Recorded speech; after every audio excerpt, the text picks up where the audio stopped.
In a faraway kingdom nestled between whispering willows and glistening grottos lived a young woman named Elara. She possessed a heart so vast it overflowed with kindness, a trait often mistaken for weakness in their world. Her days were spent weaving spells of healing, and days turned into weeks and months, then years. Oh, how her bones ached for rest. Yet here she was again, rushing to another's call. Timothy's mother was indeed ill, and after brewing her a soothing tonic, Elara stayed by her bedside, murmuring comforting words until sleep claimed the weary woman. All who crossed her path, from the humble village folk to the haughty nobles, even the notoriously greedy Duke Thurius, knew they could count on her. But her haven, too, was soon filled with clamor. She began to notice the subtle jabs at her, the envious glances, and she started to question herself. Was she truly valued, or were people just accustomed to her constant availability? Had they stopped seeing her as an individual with her own dreams and goals? Where was the kind woman who had always helped them? Why had she suddenly vanished? More importantly, why did she keep putting everyone's needs before her own? As days turned into weeks, Elara's understanding of her abilities grew, as did her confidence. Crops withered, animals fell sick, and the once vibrant kingdom teetered on the brink of chaos the villagers had grown accustomed to. She was no longer the naive young woman who would drop everything to please everyone. Instead, she was a healer reborn, stronger, wiser, and with a deeper understanding of her purpose. This weighed heavily on Elira's heart. She loved her people, and the thought of their suffering tore at her soul. As she emerged from the Whisperwood, the villagers gasped. He had always viewed Elara as a nuisance, someone who interfered with his plans for the kingdom, but now he saw a strength in her, a newfound confidence that both intrigued and intimidated him. They no longer expected her to drop everything for them. They asked, they pleaded, and she considered their requests. She learned to say no, to set boundaries, and in doing so, she discovered a new respect, a deeper connection with her people. They understood now that her absence had been a blessing in disguise, forcing them to see her, to appreciate her, to respect her. They had searched everywhere for her, their hopes dwindling with each passing day. She had found the strength to say no, the courage to pursue her dreams, and the love and respect of her people. She set boundaries, she said no, and she pursued her dreams.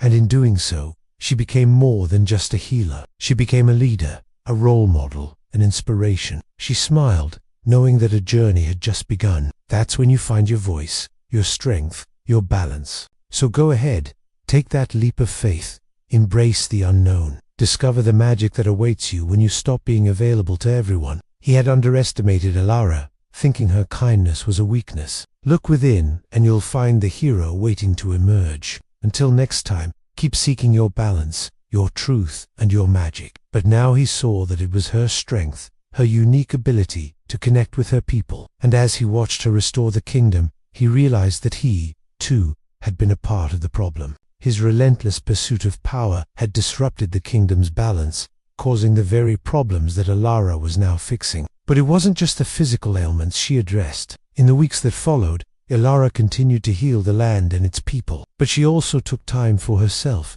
tending to her neglected dreams and aspirations. She pursued her studies, delving deeper into the mysteries of magic, and she explored the world beyond her kingdom, all while maintaining a healthy balance in her life. She also mended the fractured relationships, the broken bonds of community that had frayed under the strain of the past few weeks. She closed her eyes, picturing the falls in their full glory. Beside her stood the Duke, his face illuminated by the fall's ethereal glow. He had come to thank her, to apologize for his past behavior, and perhaps to ask for her hand in marriage. And as she opened them, the water began to flow once more, rejuvenated and pure. Now here she was, looking healthier and happier than they had ever seen her. She discovered that her gift wasn't merely about healing, it was about nurturing balance. It was about ensuring harmony between people and nature, between the physical and spiritual realms. She sought solitude in the Whisperwood, a place where trees whispered secrets to the wind and magic hummed in the air. Kneeling down, she touched the dry soil and whispered words of encouragement. Then she, too, began to grow, drawing strength from the earth itself. Her touch brought forth life, restoring balance to the land. Here, surrounded by the soothing symphony of nature, Elara began to heal. She tended to the wounded birds, sang to the scared fawns, and listened to the ancient trees. For the first time in what felt like forever, she experienced true peace. Was it out of fear of upsetting the balance of the kingdom, or was it because she genuinely found joy in helping others? This time it was Lady Gwendolen, whose prize parrot had taken ill. No more tending to the sick, no more brewing potions or lending an ear to the kingdom's woes. She vanished into thin air. The sun still rose and set. The moon waxed and waned. Life seemed to continue as normal. However, subtle changes began to ripple through the kingdom. The next morning, Lord Frederick realized that the rye he had planted had failed to sprout. He scratched his head in confusion. It had never failed to grow before. In the South End, the usually gushing waters of the Whispering Falls had dwindled to a mere trickle. Villagers gathered by the falls, their faces etched with worry. Without the falls' blessings, their crops would wither, and the kingdom could face famine. Alara, ever the healer, rushed to the rescue, only to discover that the bird's ailment was beyond remedy. With a heavy heart, she returned the parrot's soul to its feathered body and offered her condolences to the distraught noblewoman. She was always available, always ready to lend a hand, a shoulder to cry on or an ear to listen. One day, while tending to her herb garden, Alara felt a familiar tug on her sleeve. They said she was too passive, too agreeable, even in matters that didn't concern her. If anyone so much as suggested a solution, she would step back, allowing them to take the lead. It was young Timothy, the baker's son, seeking her aid for his ailing mother. "Of course," she murmured, wiping her hands on her apron and rising to follow him. As they walked,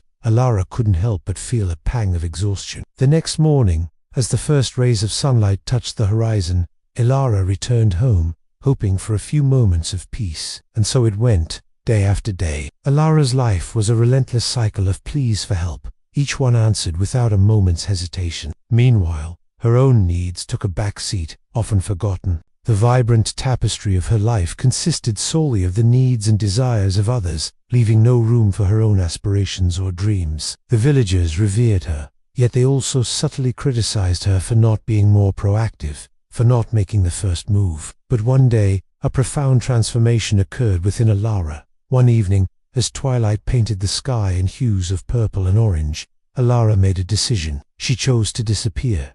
At first, the kingdom remained oblivious. That same day, whispers began circulating about Alara.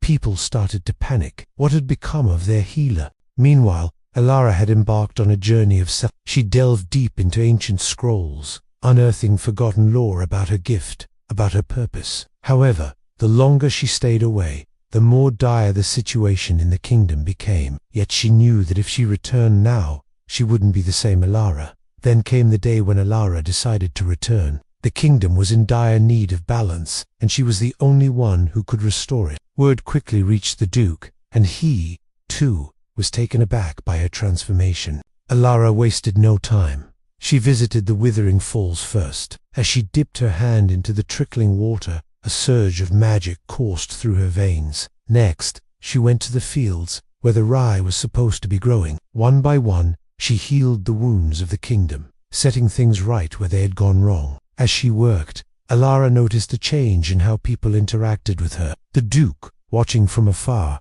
couldn't help but be impressed. He found himself drawn to her, not just because of her magical abilities, but because of the person she had become. The villagers marveled at the changes in her, at her newfound strength and confidence.